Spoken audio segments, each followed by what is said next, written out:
Anyone who harasses another, discriminates, or is disruptive is maladaptive and cancerous to the whole.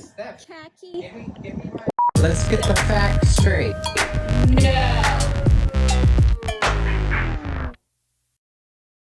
If you are a regular person and you live with a disability, you may or may not know how to get equal access when you visit an establishment.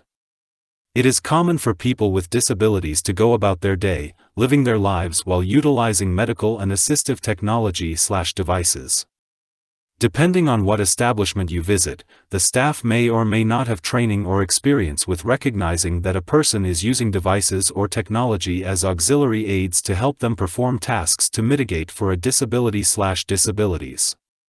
Most of the time in the private sector, the staff won't confront or try to stop the qualified person with disabilities in using their assistive technology, whether the staff recognizes it as such or not. If for any reason, someone confronts you about the use of your auxiliary aids or assistive technology, then you simply inform them the devices assist you with your disability. If that's not good enough, then you articulate that you are making a request for a reasonable accommodation or modification pursuant to the Americans with Disabilities Act, ADA. The staff/employee likely won't know what to do with your request, or even acknowledge that you made a request. If there is still confusion or conflict, you can ask for the establishment's manager or disability access coordinator. By law, all establishments with 50 employees or more are required to have a primary and secondary disability coordinator.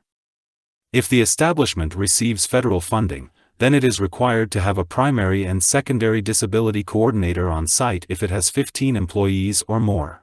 Section 504 of the Rehabilitation Act of 1973 is the predecessor to the ADA.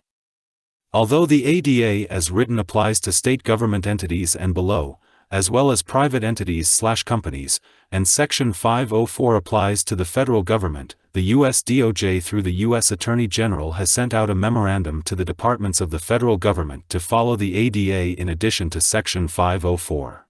If you go to the VA website, va.gov, and try to find where to go to make a reasonable accommodation/modification request so you can have equal access at a VA facility, you'll discover it's not so easy to learn how to make the request. According to Section 504 and the ADA, a qualified person with a disability can make a request for a reasonable accommodation or modification at any time in any format to any person who works at the establishment visited. But in the public sector, government-run establishments, the staff typically don't have the same level of customer service, patience, empathy, respect, or training regarding disability access. The director of the U.S. federal government Department of Veterans Affairs ordered an internal audit of the entire VA regarding Section 504/ADA compliance. The director discovered the VA was in gross non-compliance and then drafted and published a VA handbook in January 2020 that was to be disseminated to all VA staff. VA Handbook 5975.6 outlines the duties and responsibilities of specific VA supervisors, personnel, and facilities. The director of the VA gave all VA facilities and personnel 1 year to come into compliance with the handbook and Section 504/ADA. January 2021 has come and gone, and it seems that none of the VA facilities are in compliance still as of March 2023, 50 years after Section 504 went into effect. VA Handbook 5975.6 under Section 3 responsibilities says that, b. under secretaries, assistant secretaries, and other key officials, shall, 1. ensure that each administration, staff office, and facility has a designated Section 504 accessibility coordinator and an alternate Section 504 accessibility coordinator to handle all requests from beneficiaries of VA programs and activities applicable to access, auxiliary aids, services and external complaints, refer to Appendix F. Ensure all names are provided to the Section 504 Program Manager within 90 calendar days of publication of this handbook. Upon appointment of a new coordinator, their contact information must be provided to the Section 504 Program Manager within 30 calendar days. Ensure that all requests from the public receive a response within a reasonable time frame of no more than 7 calendar days. The VA Vet Center in Panama City, Florida is out of compliance. You guys have a disability coordinator at the facility? No, we do not have a disability coordinator here. I think that is something that could be accessed through the Veterans Benefits Department. When I say disability coordinator, I mean like a Section 504 coordinator. Oh, I don't know. I don't believe we have one on site, but I'm sure that the vet centers in our district do have somebody who could assist in that. Right, because like this, I have access needs, accommodations that will need to be met in order to, like I can't fill out paperwork because of my vision loss. Okay. So I'll need somebody to fill out paperwork and things like that. Like, so who do I make those requests to if you don't have a disability coordinator? We might have one over the district. I just don't know if we have one in office, but if you'd like, I could find out more about that and give you a call back. I'm going to know who your guys' Section 504, like, disability access coordinator is, or who takes those access requests? I don't, but I'll find out for you. We don't have one here in-house, but I'll reach out. Is asking if we have a coordinator? So I'm asking, but I'm also informing you as the director, like, it's my understanding the federal law requires you guys have one, and not just like having it a name, not just some title, but actually having a person here that, I mean, they may have a function, full-time function as a counselor or as a front desk person or whatever, but they actually have some kind of training to facilitate disability access requests, right? And then, as far as my understanding, there's a primary and a secondary that you're required. If you have 15 employees or more, like, that's required. So. Well, I will follow up with Mr. Virgilio. Yeah. And that just makes it easy for you. Like, as if somebody comes in with a request, you're like, you know that I don't know what you're talking about that technology. That sounds interesting. We've got a person that does that, and then you can take the request yourself, or you say I can get them, and you can talk to them directly. But that's how it's supposed to be handled, right? Not usually when I make a request, people, they're like, well, I don't know what you're talking about. We can't help you. I'm like, okay, well, who's your disability coordinator? I'm like, I don't know what you're talking about. I'm like, okay, I understand that you may not know what I'm talking about, but a disability coordinator should know what I'm talking about. Can we talk to that person? But they don't even know that that's a thing, right? It's very common. And the director of the VA has even said, hey, this is a problem. So that's what that handbook says. VA Handbook 5975.6 under Section 3 Responsibilities also says that, 2. Publicize the names of the designated and alternate Section 504 accessibility coordinators to all VA employees via email announcements, posters in public areas, and public websites. Ensure that employees and supervisors know who to contact for all questions from beneficiaries of VA programs and activities relating to access, auxiliary aids, service requests, or external Section 504 complaints. The VA.gov website does not have a list of Section 504 accessibility coordinators posted or listed anywhere. VA Handbook 5975.6 under Section 3 Responsibilities also says that, 4. Investigate, with oversight from the Office of Resolution Management, ORM, all complaints of discrimination based on disability under Section 504. So then who exactly is responsible? Well, the head of the VA Office of Resolution Management, Diversity and Inclusion, ORMDI, is Deputy Assistant Secretary Harvey Johnson. He is both an Assistant Secretary with the VA and the head of ORMDI. I'm Harvey Johnson, Deputy Assistant Secretary, Office of Resolution Management, Diversity and Inclusion. I'm honored to speak with you about an important section of the Department of Veterans Affairs fiscal year 2022 to 2028 strategic plan that addresses special emphasis groups. Our goal with the new strategic plan is to provide veterans with timely, world-class health care to ensure that they and their families have access to benefits they have earned, and to honor our veterans with a final resting place that is a lasting tribute to their service and sacrifice. This strategic plan is so important for VA and for our commitment to special emphasis groups to ensure everyone is fairly represented. Today I'm excited to share VA's brilliant idea. Victor Marie Hugo, the celebrated French poet, once said, "There's nothing more powerful than an idea whose time has come." And the time for VA is now. IDEA, which stands for Inclusion, Diversity, Equity, and Access, aligns with the agency's strategic plan to better serve our special emphasis groups by improving our VA environments of care and ensuring it addresses equitable access and the unique needs of LGBTQ+, women, racial, ethnic, religious, or cultural minorities, those with physical and/or intellectual disabilities, and our homeless veterans. Through our idea, ultimately there were no distinction between the perception of self and that of others, a world where we are the unity of all that is. Imagine if everyone felt welcomed, safe, and included, a peaceful coexistence. How do we supplant deeply ingrained beliefs?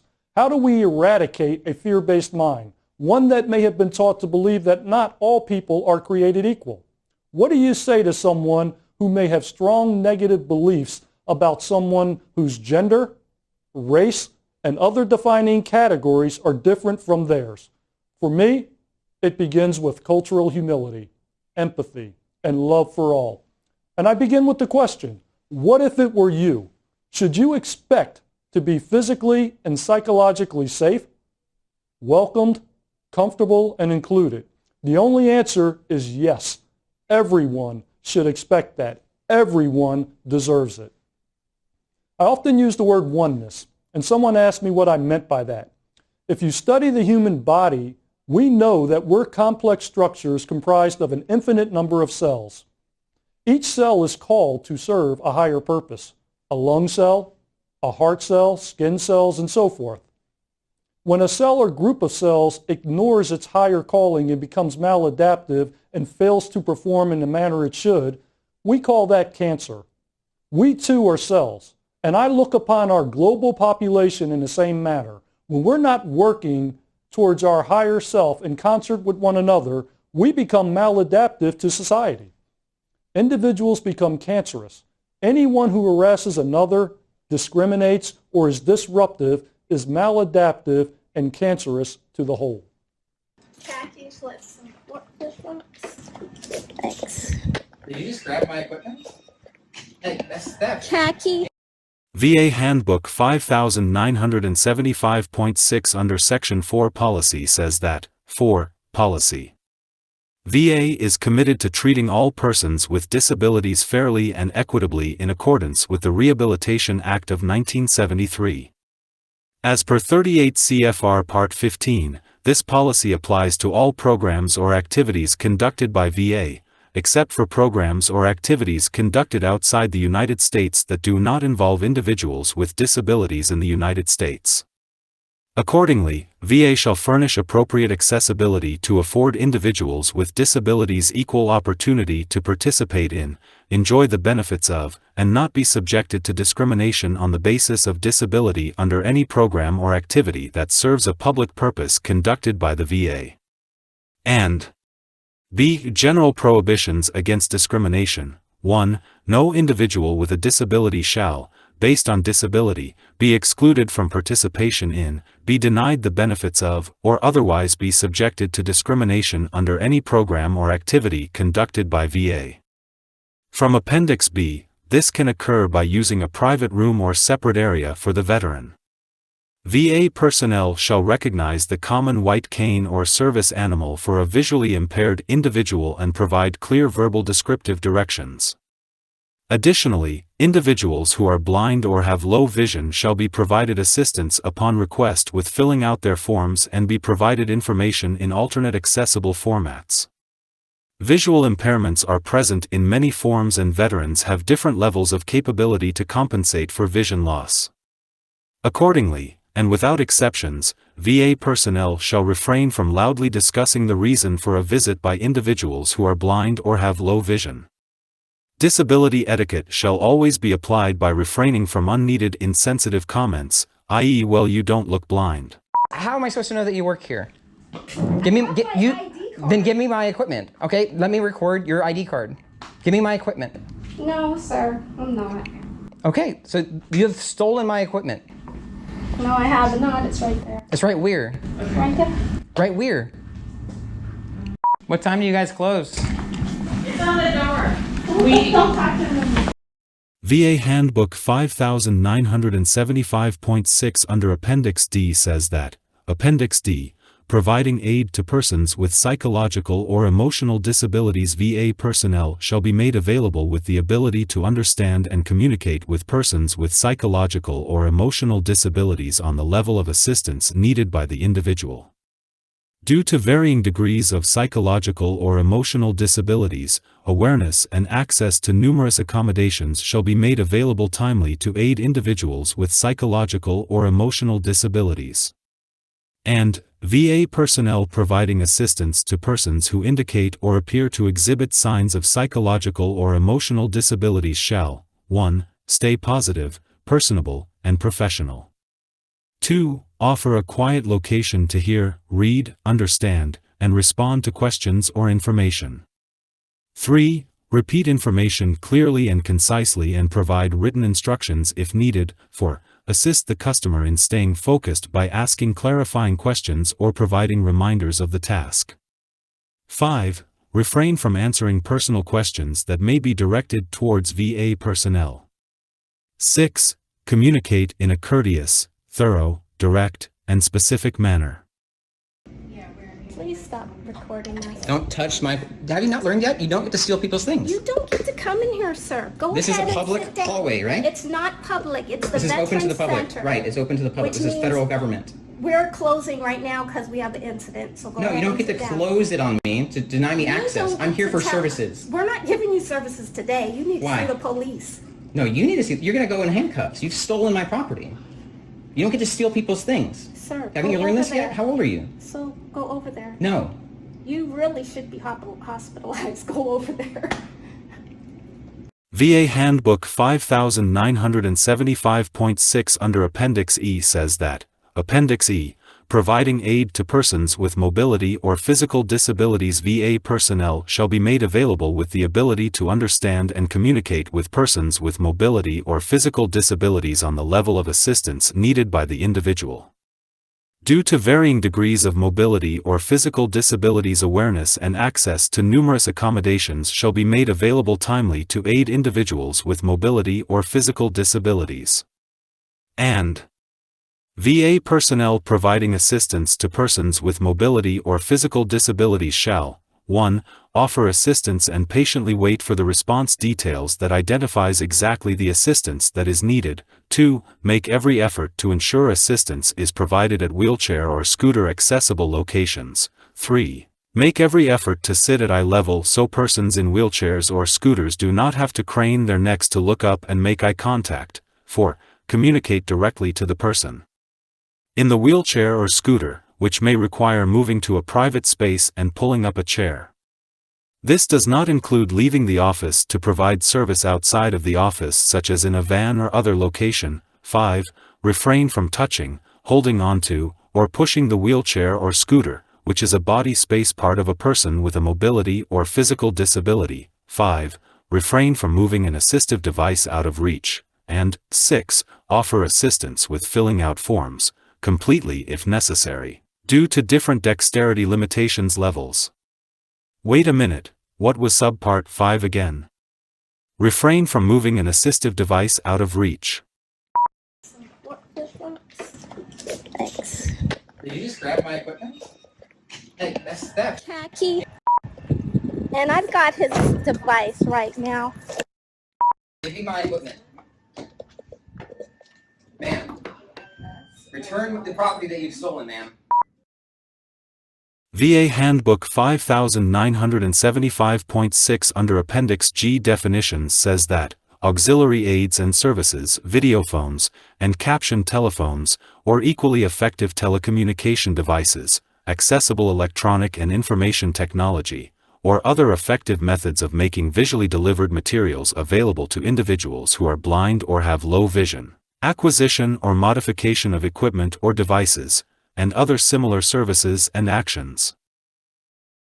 VA Handbook 5975.6 under Appendix F Complaint Process says that, Appendix F, filing a Section 504 external complaint, your Section 504 complaint must be filed in writing by mail, fax, email, or via the ORM Civil Rights Division (ORM-CRD) complaint portal. Name the healthcare or social service provider involved, and describe the acts or omissions you believe violated civil rights laws or regulations. Be filed within 180 calendar days of when the alleged act of discrimination occurred. The ORM-CRD may extend the 180-day period if you can show good cause. File a civil rights complaint online. Open the ORM-CRD complaint portal and select the type of complaint you would like to file. Complete as much information as possible, including information about you, the complainant, details of the complaint, and any additional information that might help the ORM-CRD when reviewing your Section 504 complaint. Electronically sign the complaint and complete the consent form. After completing the consent form, you will be able to print out a copy of your complaint to keep for your records. But when you visit the ORMDI-VA website, https://www.va.gov/ORMDI, there is no online complaint portal for filing online complaints. In fact, there is not even an email address listed for filing a complaint via email. There is a phone number listed on the website. Veterans or other individuals that have experienced such discrimination in federal programs conducted or funded by VA should contact the External Complaints Program at 888-566-3982, option 4. We have called and left voicemails, but have not received a response. After scouring the internet, and making numerous calls and sending emails to numerous people at the VA, we finally have a general email address for filing Section 504/ADA complaints with the VA. The email address is section504.complaint@va.gov, but we didn't stop there. Remember this guy? I'm Harvey Johnson, Deputy Assistant Secretary, Office of Resolution Management, Diversity and Inclusion. We tried to find Deputy Assistant Secretary Johnson's contact information. But it seems that the VA does not want the people to be able to contact the Secretary to redress grievances. It took some effort, but we found some contact information. Secretary Johnson's email address is harvey.johnson08@va.gov. The office phone number is 202-461-4145. Donna has been clear since his first day that we will not accept discrimination, harassment, or assault at any level or at any facility. We can achieve our mission only by embracing the incredible diversity that defines our veteran population and all of America, leveraging everyone's talents and passions. I commit to these principles, and I will make sure that my senior leadership team reflects and embeds them in everything we do. VA is committed to ensuring all VA staff, patients, their families, caregivers, survivors, visitors, and advocates are physically and psychologically safe, comfortable, and free of harassment. I believe this is a true moment of inflection that will change the culture of VA. Organizations can be graded on what leaders say, how they behave, and operate. Will you redress your grievances? Thanks for watching. De Opresso Liber.